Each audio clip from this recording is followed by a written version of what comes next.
Students, अब जो question हमें करना है वो है use the method of least squares to fit the curve. अब कर्व की इक्वेशन हमें क्या दे रखी है, y is equal to C naught upon x plus C one root x. ये इक्वेशन दे रखी है जो हमें फिट करना है, और अगेन हमें x और y की डिफरेंट वैल्यूज गिवन है।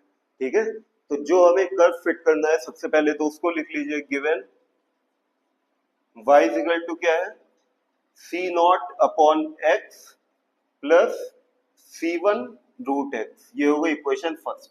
नेक्स्ट हम क्या करते हैं, नॉर्मल इक्वेशंस लिखते हैं। तो नॉर्मल इक्वेशंस लिख लीजिए, नॉर्मल इक्वेशंस आर, कैसे आएंगी नॉर्मल इक्वेशन, सी नॉट का कोएफिशिएंट क्या है 1 अपॉन एक्स और सी वन का कोएफिशिएंट क्या है रूट एक्स।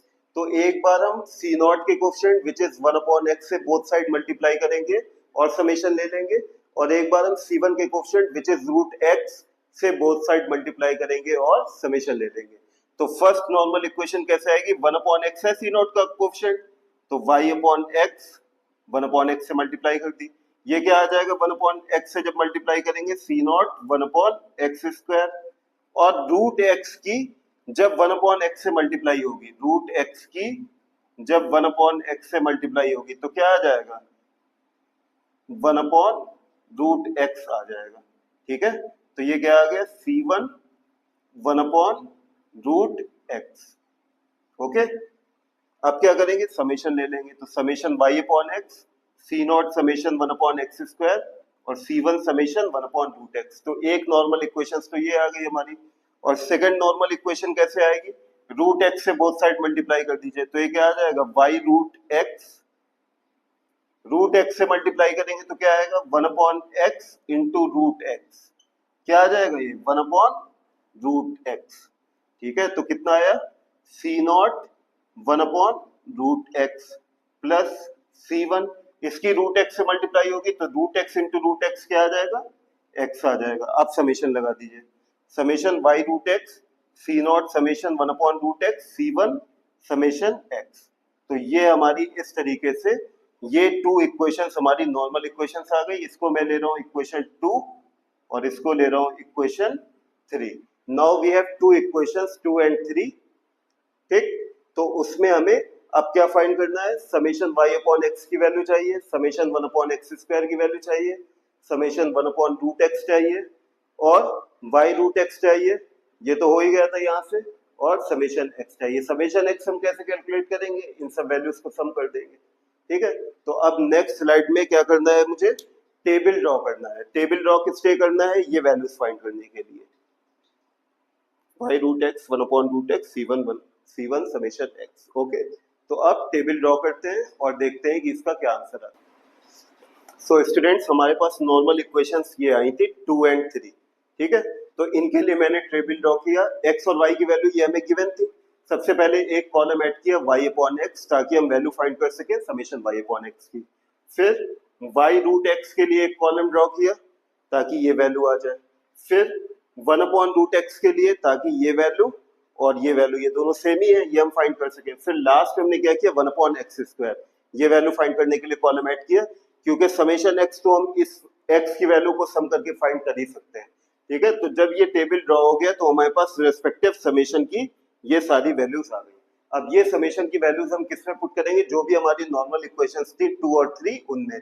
तो 2 इक्वेशन और 2 और 3 से हमारे पास क्या आ जाएगा, समेशन y अपॉन एक्स जो कि क्या है 302.5 is equal to C naught 1 upon x square. 1 upon x square क्या है 136.5, तो 136.5 C naught plus C one 1 upon root x, 1 upon root x कितना है 10.10081 सी वन।